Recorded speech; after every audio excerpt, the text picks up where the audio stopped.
Hello everyone, Ted Lacksonen, the Country Thinker here, bringing you the next episode of The Eagle Has Crashed. It's episode 32, which is the next part of May of the year 2030. Let's go ahead and get right to the story.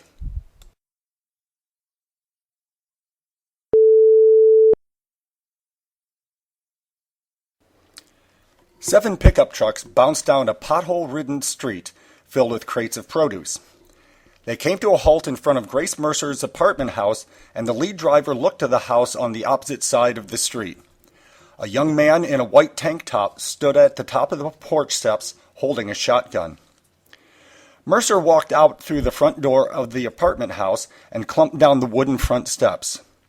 Fearing that the young man might hijack one of the trucks, she walked out into the middle of the street and pointed at him with her umbrella. "Dontrell, put that gun away right now," she barked.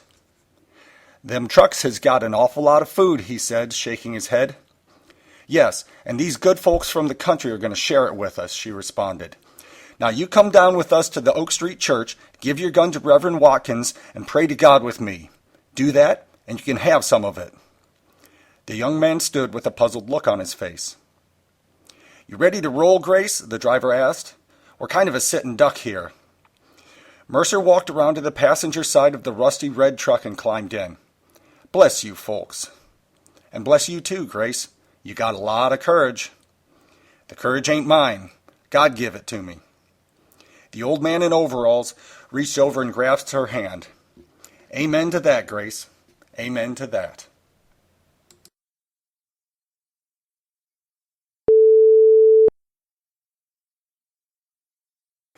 Benny climbed into Dylan's beat-up Jeep, the Johansson's remaining vehicle, at 10:15 in the evening. She backed out of the driveway of a home in a middle-class suburb, plunked into the middle of a cornfield in Union County north of Marysville. Her friend's new baby was adorable, but then again, Benny had always been a baby cuddler. As she drove through the neighborhood of the left-hand and right-hand versions of just 3 different house plans, a sad thought entered her mind. What a lousy time to bring a child into the world. Benny pushed the thought away and was thankful that she had the top down in the pleasant May evening. It rode like a tank when compared to her Merc, but at least she had wind blowing through her hair. She could deal with the knots in her long locks later. There were at least 3 different ways to drive back to Dublin. Dylan had the kids, so she wasn't in a hurry and opted for the scenic route. A winding, twisting route would be perfect. Then again, there was also that second glass of wine. There were rumors of cops making random stops and looking for any reason to demand bribes to make up for hefty pay cuts. Pinot Grigio breath might prove expensive. Fears aside, Benny zipped along the forested country route, enjoying herself thoroughly. As she came around a bend, however, something was wrong. The narrow tar and chip road had faded edge lines, but no center line. The problem was that the edge lines stopped right where a concrete bridge over a swampy creek was supposed to be. Benny slammed on the brakes, and the Jeep skidded off the right side of the road and plowed through the grasses and weeds. The vehicle's stiff suspension jarred her like a tourist on an African safari. In front of her was a path beaten down by partiers and fishermen. To her left was an angled slope that led up to the bridge. On her right was an enormous sycamore. Was the gap wide enough for the Jeep? She clenched her jaw tightly, and the wheel tighter yet. The ground was getting mucky, and the back end of the Jeep began to kick out. Benny remembered the advice Doc Hudson gave Lightning McQueen in the classic animated film Cars. Zach had watched it hundreds of times as a 3-year-old. And she turned right to go left. Benny nudged the steering to the right, and the Jeep straightened just as she reached the sycamore. The tree smashed the rearview mirror, and then the Jeep bounced through a stone fire ring built by teenagers, crushing beer cans as it passed. It plowed through the reeds at the edge of the creek, and the tires quickly bogged down in the black muck of the creek bottom. Benny's head snapped forward, bashing her nose against the steering wheel. The Jeep jerked sideways as it came to a halt and briefly teetered on its right wheels before coming to a rest in the middle of the creek with a splash. Benny leaned back and sucked in a deep breath through her mouth as she clutched her nose. Blood was streaming down her lips and chin. After catching her breath, she looked down the creek to her left. The bridge really was gone. In the moonlight, she could see broken chunks of the bridge resting in the creek, its waters winding around the concrete, inconvenienced but undeterred. Holy shit, she thought. Secessionists. She took another deep breath as blood began to drip from her nose onto her white blouse. I'm living in a war zone.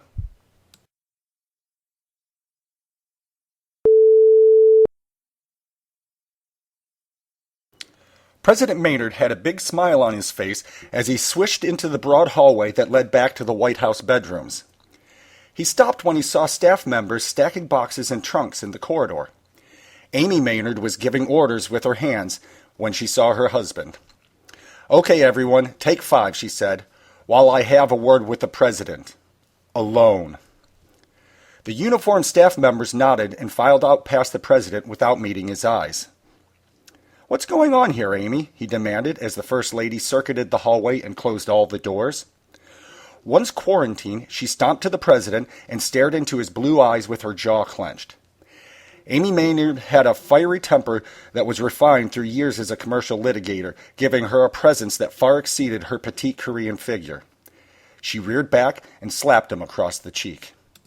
"You son of a bitch!" she screamed. "What the hell, Amy?" he complained as he rubbed his cheek. Amy smacked him across the other cheek. "You fucking son of a bitch!" "God damn it, Amy, what the hell is going on?" "Who is Caitlin Simpson?" "Caitlin Simpson? I have no idea." Tears streamed down the First Lady's cheeks. She pushed the president in the middle of the chest with both hands. "Now you're going to lie about it, too. You're an incorrigible asshole." She poked him in the chest. "Do you or do you not have a college student working for you by the name of Caitlin Simpson?" "I don't know," he said with a shrug. "I don't always remember the names of the students working at the White House." "You mean you're banging so many students you don't bother to remember their names?" The president just stared. "Chris, I just heard on the television that one Caitlin Simpson has granted America Now an exclusive 30-minute interview about her lengthy affair with the president. It airs in 2 days, and the entire world will be watching." Holy shit. "You're damn right, holy shit." The First Lady turned away from her husband. "After your affair with your secretary, you promised never again. You promised, Chris." "But Amy." She turned and silenced him with an outstretched hand. "You broke your promise, and now I am going to be humiliated in front of the whole world. I am finished with you, Chris Maynard. I am going home, and I will never speak to you again." "Amy, let's talk about this when you calm down." "I have calmed down. You haven't seen what I did to the bedroom furniture when I was really upset." "But seriously, think about the country. America doesn't need this kind of distraction right now." Amy put her hands on her hips. "Are you saying it's my patriotic duty to stay with you?" The president responded with a blank stare. The First Lady shook her head slowly. "You disgust me. Do not speak to me again. Anything you have to say will be through my divorce attorney." She stomped past the president and flung open the hallway door. "Okay, guys, let's get back to work."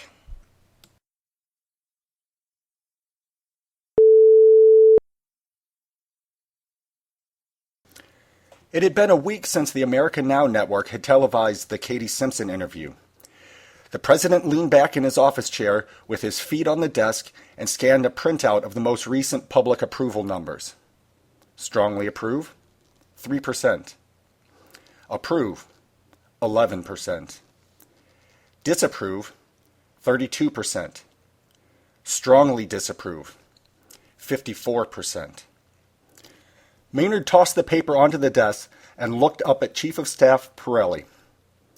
"I can't govern with those kind of numbers, Tony." "No, you can't, boss." Maynard stabbed at the air with his index finger. "Frankly, I'm angry at the Republicans for starting impeachment hearings. With 8 states out of the Union and the economy in a tailspin, it's a huge distraction the country doesn't need. Unfortunately, the mood out there is really angry, and 70 to 80% of your constituents agree and want you to step down. Senator Morris says she has the votes to remove you, too. And she might. That would make me the first president to be impeached and then removed from office, and that's not something I want to be remembered for in the history books.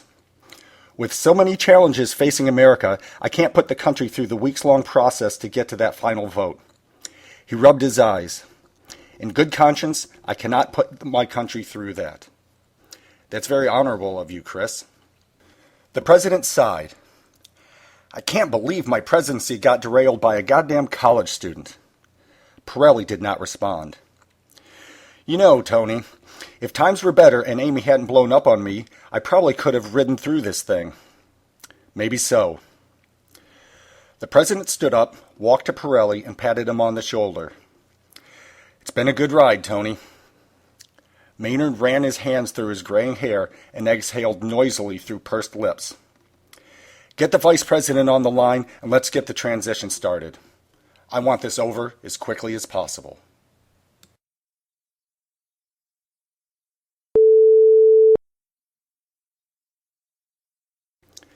Chief of Staff Pirelli pushed open the vice president's office door without knocking and found Oscar Davidson sitting at his desk poring over a stack of papers. Davidson looked up and scowled. Don't you ever knock? Nope, said Pirelli as he stepped in front of the desk and folded his arms. Davidson stood up and put his hands on his hips. His white, rolled-up shirt sleeves contrasted against his dark brown forearms that he kept in football-playing condition even at age 55. What do you want, Tony? I'm here to give you a promotion. Davidson looked down and plopped back into his chair. He exhaled and rubbed the sides of his thinly graying hair and then folded his hands behind his head. He looked back up to Pirelli. This isn't exactly how I envisioned becoming the second African-American president. Yeah, but the country has lost confidence in Chris. We need you, Oscar. In times of duress, leadership matters, Tony. It's hard to predict what people will follow and what will drive them away. Chris made a bad decision with that Simpson girl, and Americans are in no mood to hear about a president diddling a 20-year-old when the country is cracking up. The vice president shook his head. The Simpson affair is going to make my job even harder because I'm going to have to rebuild confidence in the White House just when I need public support the most. Well, boss, I don't know what else to say. It's the fourth quarter, we're down 2 scores, and the starting quarterback's knee just got blown up. Are you ready to lead us on a comeback? Davidson smiled, stood up, and walked to a bookcase. He picked up a football and tossed it underhand to Pirelli, who rotated the ball until he saw writing in silver magic marker. Georgia 31, LSU 28. I scored my only touchdown as a Bulldog in that game, Davidson said. We were in Baton Rouge down 28-24 with a minute and a half left. All the Tigers had to do was get one more first down and the game was over. It was late in the season and our front seven was pretty banged up. So there I was, a junior walk-on linebacker getting my first real playing time in a concrete pit filled with 90,000 drunk Louisianans screaming so loud it made my bones rattle. The Tigers tried a pass, but Nate Jackson got through clean and blasted their QB, breaking the ball loose. I was the next one in and scooped up the ball and ran it 42 yards for the winning score. I don't see your name on it anywhere, Pirelli said, still turning the ball. No, I put the only thing that mattered on the game ball. I like your attitude, the chief of staff said, shaking his head up and down. A lot. Davidson put his hands back on his hips. This isn't about me, Tony. This is about the team. It's about America. If I could piece the country back together, but the price was that my name would be scrubbed from everyone's memory and the history books, I would accept that bargain in a heartbeat. Bring America back and you'll be a hero forever. Davidson shook his head. I could care less. But we've gotten off track. When does Chris want to make the change? As soon as possible. Davidson nodded. Will you stay on as my chief of staff? I'd be honored. Good. But lay off the physical threats from now on. Pirelli grinned. Okay, as my new chief of staff, I want the inauguration to be as simple as possible, especially given the circumstances with Chris. The economy's in the dump, and it would be obnoxious to throw a big party when so many people are out of work. Will do, boss. Oh, and one more thing, Tony. Can you set up a meeting with Senator Morris and Congressman Baston for this afternoon?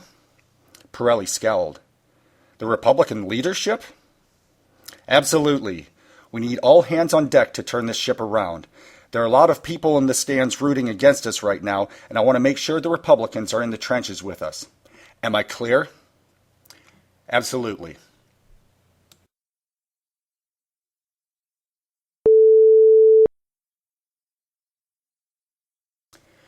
Okay, that wraps up May of 2030, and we will soon be moving on to June.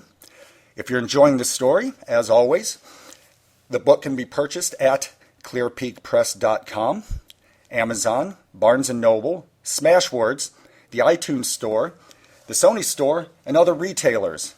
Now, as far as hard copy goes, clearpeakpress.com, Amazon, and Barnes & Noble are where you go to get the paper version. The rest, or all of them, I should say, you can get e-versions of the book if that's your preferred method. So anyhow, hope you're enjoying The Eagle Has Crashed, and I'll talk at you again soon.